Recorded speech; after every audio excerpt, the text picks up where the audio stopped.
In just about 2 hours, Governor Dan McKee will deliver his first address, State of the State address, I should say. The annual address is mandated by the state's constitution. It's typically a time for governors to update the public about what they've been working on and plans for the upcoming year. 12 News reporter Kim Kalunian joins us now live from the State House with more. Kim?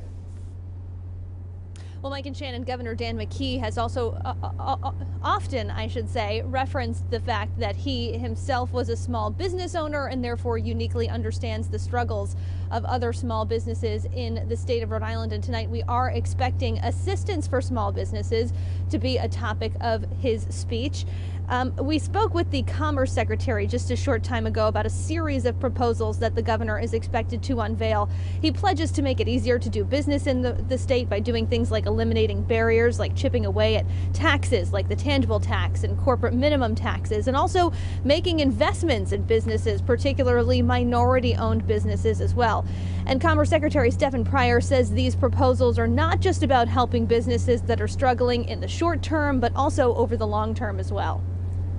You know, checks in the mail are not enough. They're important right now because businesses need to make it through the pandemic. Every lease payment that's covered counts right now, but they also need a structural improvement in our business climate so that it's just better to do business here, especially during the pandemic, but well past, and that's what we're doing. Now, in addition to this being the governor's first State of the State address, it could also be his last as well, as he faces a series of challengers in this fall's election. Coming up new at 5:30, we're going to be joined live here outside of the State House by 12 News political analyst Joe Fleming to break down what he expects to hear from the governor and the political implications of tonight's speech. For now, reporting live at the State House, I'm Kim Kalunian, 12 News. And looking ahead to 7 o'clock tonight, when Rhode Island Governor Dan McKee will deliver his first and possibly only State of the State address. McKee has been in office for 10 months since former Governor Gina Raimondo left to take a position with the Biden administration. 12 News reporter Kim Kalunian is live at the State House with our political analyst. Kim? Well, Mike and Shannon, that's right. I'm joined here now live outside of the State House by 12 News political analyst Joe Fleming. Joe, thanks for being here out in the cold. Thanks, Kim. So the first thing I wanted to ask you is what are you expecting from the governor tonight? Well, I'm expecting the governor to basically set his agenda for the year. This is his first State of the State address. And keep in mind, it's also an election year. So I expect the governor to talk about what he wants to accomplish over this next year. The one thing Governor McKee has that no other governor has that I can remember is he's flush with money. He has an awful lot of federal money. So I would expect Governor McKee to talk about a lot of new programs he wants to put in over the next year and try to get those passed. The key thing is, can he get them through the General Assembly? Yeah, and you mentioned this is an election year. How does the specter of the 2022 election sort of loom over this speech tonight? Well, I think it looms over it for the fact that people want to see what Dan McKee can accomplish. Can he get things accomplished over the next 10 or 11 months before we get into the election? And if the election comes and they don't see a lot accomplished, it's going to hurt him big time. But if you accomplish a lot of things this year, using a lot of that federal money, it could put him in a good position for election in November. And you mentioned the fact that he does have a lot of federal money to spend, but also the power really lies with the General Assembly. There's no question. The General Assembly has to agree with what he wants to do. So I'd expect tonight the governor to give information that the General Assembly could accept and they will want to go forward with. I expect more moderate to liberal type programs coming out of the governor tonight, not so much conservative programs, because the General Assembly is more moderate to liberal. And what if we hear, a lot of empty promises from the governor tonight? What if he makes proposals that the General Assembly doesn't get on board with? Well, I think what we're going to see there is he has a 5-way Democratic primary at this point. I would think his opponents are going to be going after him, saying he makes promises, he could not get it through the General Assembly. We need a governor that can deliver for the citizens of Rhode Island. But I think what Dan McKee is going to try to do, though, first tonight, is talk about the pandemic, on the accomplishments that he's had so far, and the struggles that the citizens of Rhode Island have had. We were just listening to Ted and Mike talk about the other big breaking news of the day, that Congressman Jim Langevin will not be seeking re-election. Right. What went through your mind when you heard that? I was surprised. For years you keep hearing Jim Langevin might not run. Well, actually now he's not running. So that was a surprise. It's a wide open race now, I think. We're going to have to wait and see who decides they want to run.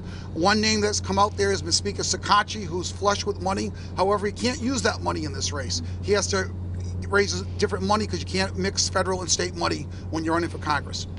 And, we heard Ted and Mike talking about not only Speaker Shekarchi, but potentially Nellie Gorbea, the Secretary of State, who is running for governor. She says, no, I'm still running for governor. So do you think this is going to have any impacts on other races you've been watching? Well, I think the governor's race, it looks like most of the candidates are probably going to stay in the governor's race where they are. They're not going to jump over to Congress. I think what we're going to see in Congress is possibly some of the mayors. There's 3 or 4 mayors that could possibly run from the different cities. A lot of times it could be a state representative, a state senator. The last 2 congressmen from District 2 was Jim Langevin, a representative, Jack Reed, a state senator. So you may see someone come out of the General Assembly to run for the Congress. On the Democratic side, on the Republican side, a name you always got to consider is Alan Fung, the former mayor of Cranston, 2-time candidate for governor. The 2nd district is more independent than the 1st, so it could give him a better chance if he decides if he wants to go for Congress. All right, 12 News political analyst Joe Fleming, thank you so much for your time.